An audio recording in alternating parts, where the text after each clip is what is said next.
We are in Wilmington, Ohio, with a bunch of residents and friends from Wilmington. This is a town that has been, according to CBS News, devastated. I think this is a town that is rocking. I think this is a town that is finding itself. And I want to run down four miracles that I have seen since I've been here. Here's the first miracle. Taylor and Mark. There they are. Look at them. Taylor and Mark are two guys that you wouldn't necessarily agree with me on stuff. Look, come on. Be honest. We agree that Wilmington is a very special place. Exactly right. We do. But politically, we're polar opposites. I mean, you're not commies, are you? No. Taylor, No. make a commitment. Okay. But we're polar opposites, right? I mean, yeah. I mean, one of you guys writes, or a story has been written on tree hugger, and I'm about as far away from a tree hugger as you can get. Okay. Here's when I was sitting in my office about a month or two ago when we first found Wilmington, I was afraid that people on the left would make this about politics, just like it was made 828, they tried to make it about politics. And you have good reason to believe that, because that's what I do for a living, I talk politics. But I think it's bigger than that. Our solutions are bigger than that. Here's miracle number one. Taylor and Mark, polar opposites, got involved in this project, not because you agree with me, except on the principle that, what? We love Wilmington. And you think this is a great town? Mm-hmm. And you don't think that, what? How are you, what is this going to do for your town? Why would you get involved? Glenn Beck is coming here. Well, I think we've been trying we believe in this story, or this idea that Wilmington really is a model for the nation. And, you know, for 2 years we've been working as hard as we can to try to help share that story. And you know, some people have gotten it and some people haven't. So, but politics doesn't matter, does it? It doesn't matter at all. Doesn't matter. Not when you're talking about a local community like Wilmington. When you're talking about principles that make magic, it doesn't matter. Here's people from the left, people from the right, working together because they both recognize truth. In Wilmington, Ohio, miracle number one. Miracle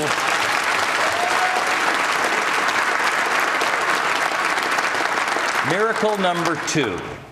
Rich, I met you 2 hours ago, 3 hours ago? Yeah. Okay. Tell me your story.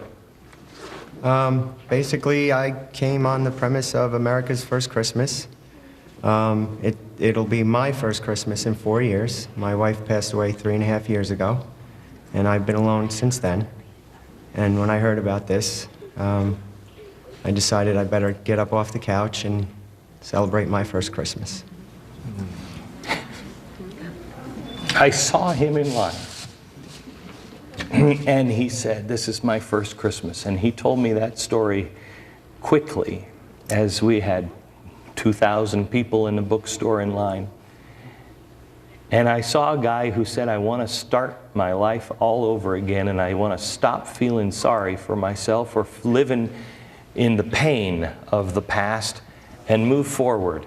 Exactly what this town represents. Moving forward.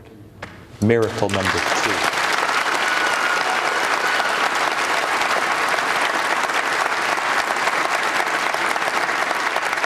Miracle number three, where's Todd Rainey? Todd, there you are. Todd, tell me your story. I'm the owner of probably the newest business to come to Wilmington. We came June 30th, about 6 o'clock in the morning. I got a phone call that our business of 15 years was on fire. It destroyed everything that we had built. We lost all of our supplies and inventory. And we went out when we were out there, my wife and I, after the fire trucks had left, we just realized how lonely it is when all the lights are gone and you're standing there covered in soot trying to rebuild your life. And if our church came together and helped us watch our kids while we were there. Then they brought them out to our shop. And at first I was kind of embarrassed because I didn't want my kids to see that. I knew it would hurt him. And my daughter looked up at me and said, "Daddy, it's going to be all right." And all those years of picking her up when she was little, she was picking me up. And before we'd even moved any of what was left over to a storage building, I got a phone call from a guy from my church named John Stone. He prayed a prayer, said, what's one thing I could do to help Todd?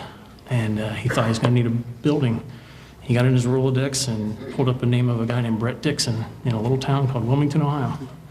And I had never been there before. The next day, I told him, I said, "Thank you for doing that for me, but I'm a little covered in soot at the moment. Can I give you a call tomorrow?" He said, "Sure." And we drove up to the building and looked at it. And that was the first time I felt peace since the fire. I was able to sleep. I was able to eat. And I met with Brett Dixon. And turns out that 20 years ago, their family business had burned to the ground. And they heard what had happened to me, and they just wanted to help. And he actually let me move in on nothing but a handshake. Miracle number 3.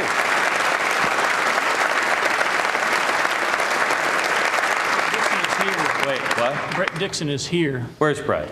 He's Where right is over he? there. He's a great With a man. ball cap on? Yeah. Stand up. There.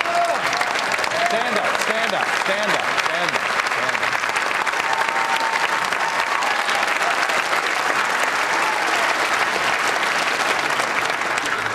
Now, miracle number 4 is going to blow your mind. Next.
We are back in Wilmington, Ohio, where tonight on Beck.com we've got another show, live show. We're asking you guys to get the hell out of here in a minute. But at Sugar Tree Ministries and at the hotel, right?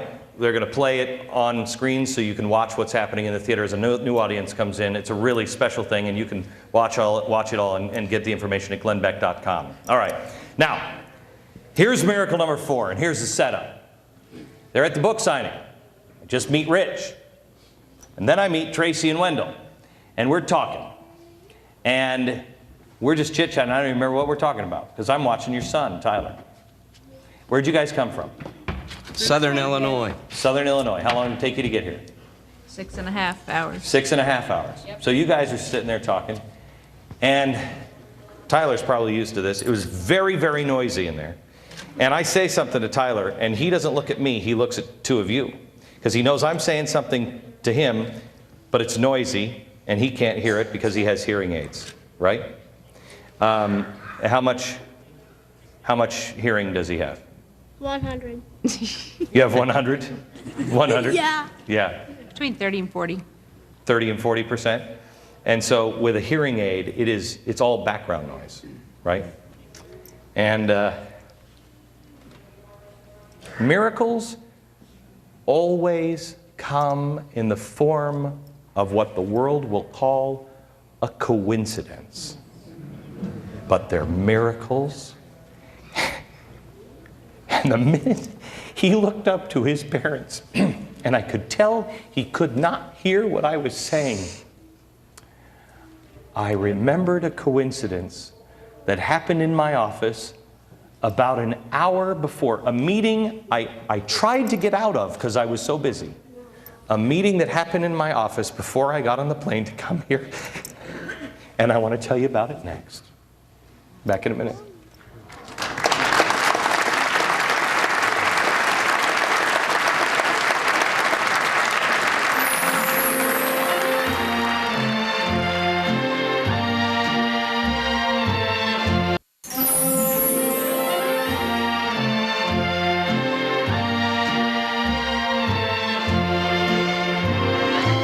Okay, we're in Wilmington, Ohio, where I told you you were going to see 4 miracles. 4. The last one comes in a form of a coincidence. A couple of hours ago, Tracy and Wendell and their son Tyler in a very noisy room. I say something, Tyler looks at his mom and dad like, what did he just say? Because he has hearing aids. I know people who have hearing aids, and it's hard to distinguish sound. Right before I got on a plane, in a meeting, quite honestly, that I tried to reschedule because I was so busy, couldn't get out of, I'm sitting in this meeting. I'm sitting with these people that are developing a new product that is not cochlear implants, because cochlear takes, first of all, cuts it so you can't ever do anything again. Second of all, it's electronic sound. And I don't want to listen to electronic sounds my whole life. It's not a hearing aid which just amplifies everything. This actually goes in and re-stimulates the hearing. In my office sat 2 women. One of them was a mom. She said she never heard the voice of her child before. And she was driving home, and her daughter said, "Mom." And she heard it for the first time. She heard her daughter speak. I have witnessed 2 people where this works. I doubt you guys have the money to make sure that he hears, but I do. And this company, I think, can work a miracle for your son. I don't know if it will work, but I want to make sure you meet these people, and if there's anything that we can do to restore his hearing so he can hear, we're going to do it, okay?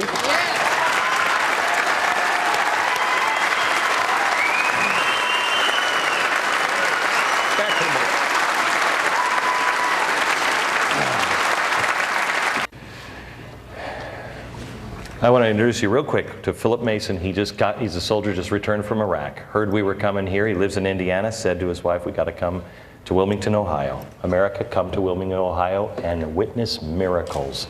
We'll see you tomorrow. God bless.